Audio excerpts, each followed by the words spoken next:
Welcome to Online Safety with Mr. Knowlton. I am the computing lead at Devonshire Primary School, and this time we're going to talk about Snapchat.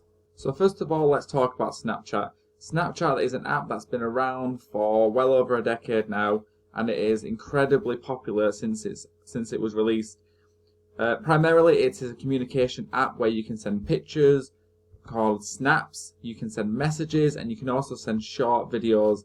Now, the selling point of Snapchat is that the videos and pictures and messages all delete themselves within a set amount of seconds, so they can't be stored on the device. And the main way you can add people is through usernames, but we'll talk about that in a few moments. So I thought we'd start by looking at what the actual app looks like itself. So this is the screen you are met with when you turn on the app, and it looks like most camera rolls that are found on most mobile devices these days. So you've got your button for taking pictures, you've got your selfie button, you've got your flash, but then down here you've got an icon that tells you whether you've got a snap or a picture, a video or a text. Now texts are blue icons, snaps are red, and videos are purple.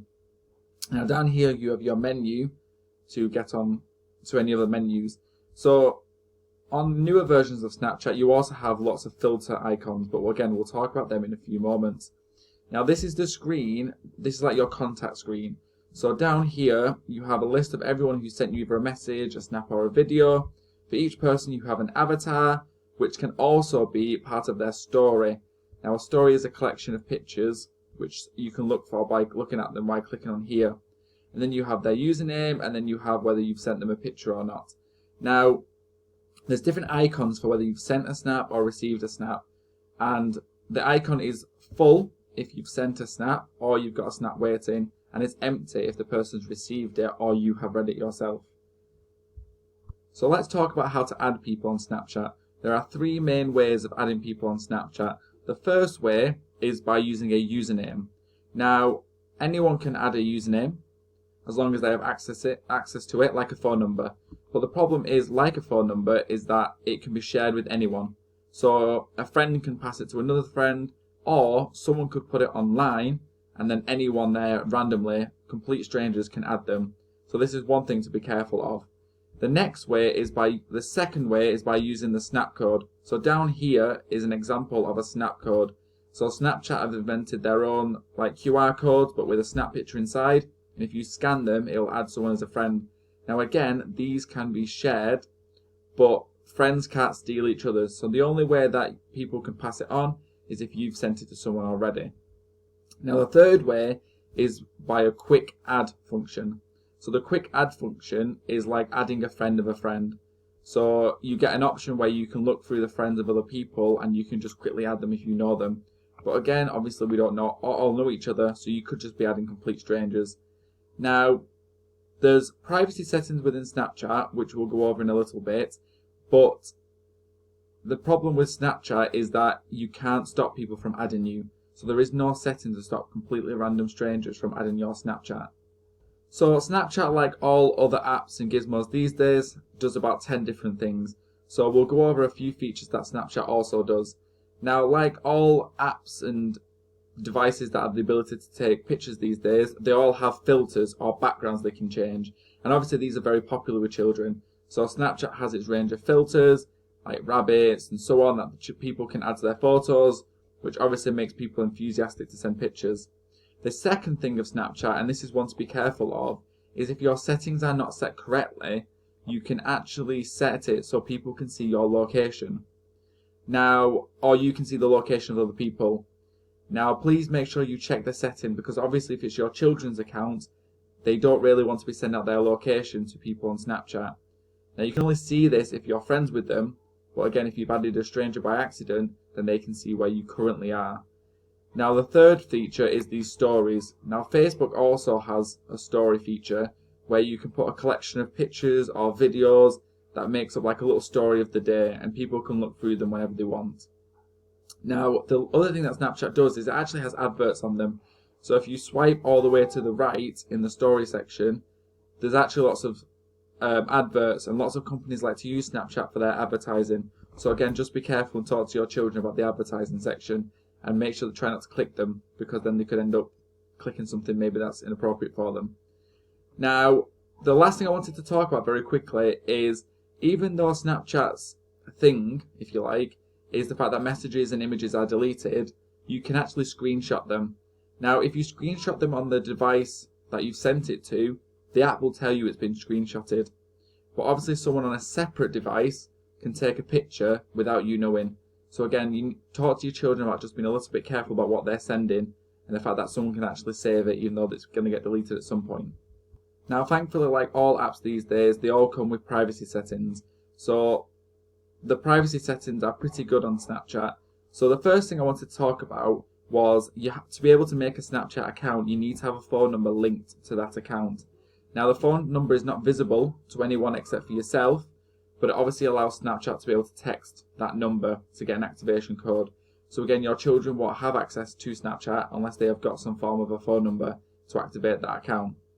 Now, you can actually set it so nobody can see anything linked to the account. So whether it's the phone number, the username, so on, you can actually hide them all pretty well. So just check the privacy settings. But again, you can't stop random people from adding you if they do know your username, snap code, and so on. But one thing you can do down here is when someone does add you, it comes up with an accept or decline. So please have a look at who your children are accepting as friends, or if you do get a friend request, please be careful that you're only accepting people that you are friends with and decline anyone else that you don't know or are strangers. So when you actually go into the settings, which is usually a cog, like on all apps, you will come to a section that says who can, which is here. Now the who can is like who can see what, who can do what on that person's account. So there's a few options that you can pick. So you can have who can contact me, so that's who can send messages, snaps, can send videos. Please set this to my friends. You've got who can view my story. So again, you can set this to friends only. If this is set to anybody, if someone is trying to randomly add you, they can actually see your story before they add you. See my location. Please set this to only me. And then you've got see me and quick add. So this is adding the friends as of a friends option. So again, I would set this to private so that no one can add your child or add you randomly, or that you can add people randomly yourself. So I wanted to talk about the online safety issues that surround things like Snapchat and other social media apps such as Messenger, WhatsApp, Facebook, so on. Now, Snapchat has been surrounded by issues of children using it as a platform to bully each other online, or just generally to be unkind. Because messages can be deleted, children sometimes feel that they can send an unkind message and then no one will know because it'll be deleted within seconds. And also, because you can share pictures and videos, again, some children might share a video or picture thinking they're being really cool or they want compliments, and then end up receiving compliments that are the opposite. And also, issues of having low self-worth or having low self-esteem issues are linked with apps like this. So please talk to your children about being kind when they're online and sending positive messages rather than using these as a platform to be unkind to each other. So I want to talk about some of the online safety issues that surround social media apps and Snapchat in general. So the first one is using the platform appropriately when sending messages or videos. Some children use this platform who speak positively to each other, who are kind and send compliments. But unfortunately, there are children who use this as a way of being unkind or even to bully each other online. Now, Snapchat has the extra issue where children sometimes think that their messages or videos or pictures are being deleted, and therefore they can send an unkind message and no one will know they've done it. And the other issue is because you're able to send images and videos to each other, sometimes children will take a picture wanting some sort of compliment or because they've done something they think is interesting, but then the reverse happens where they receive lots of negative comments, and this could cause children to have low self-worth or have self-esteem issues. So please talk to your children about using these platforms as a positive rather than negative. Now, the other issue with Snapchat is because, like we've talked about already, that some of these messages and videos can be deleted within a few seconds by the app itself. Now, sometimes children feel because messages and pictures and videos are being deleted that they sometimes share things that are a little bit more private. So again, please talk about with your children what's appropriate to share. Now, the issue with this is that, as I said before, things can be screenshotted. either on the device that it's been sent to or on a separate device, and children might not even know this has happened. So again, please talk about this with your children.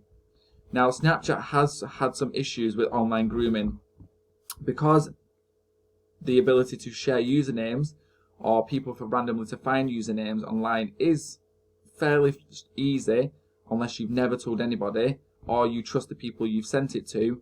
It means that random people can add people on Snapchat, and sometimes this is harmless, but obviously it means that strangers who intend to be unkind towards children can sometimes add people on Snapchat. And again, because it's linked with images and videos, it sometimes can lead to quite serious online grooming incidents.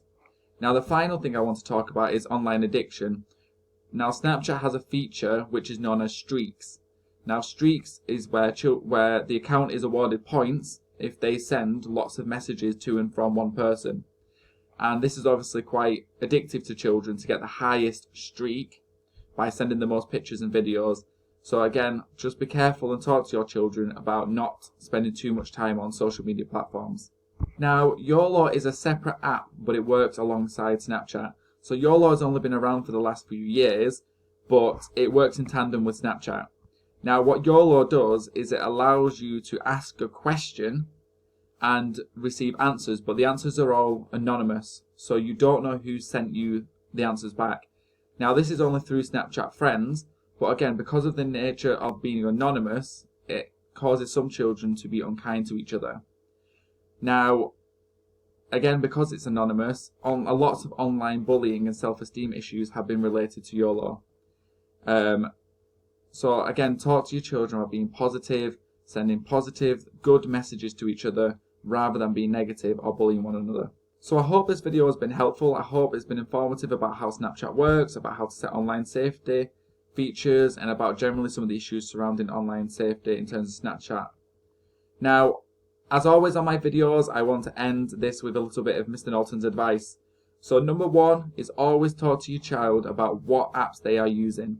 Having an honest conversation with your children allows you to understand what apps they're using and allows you to teach your child to use them positively. Now, also with this, and especially with things like Snapchat, please talk to your children about oversharing. Discuss what is okay to share and what's not okay to share. In this world of online everything, children can often find themselves sharing too much. Now, please also, after this video, check your parental settings on Snapchat. Please rewind the video if you want to hear me go over them again, and set your parental settings, please. And finally, please report any incidents to the app and both to school so we can keep a track of anything that's happened on these apps. Thank you again. I hope this was helpful. Please, any questions, please email the school, and we'll try and help out best we can. Thank you for listening.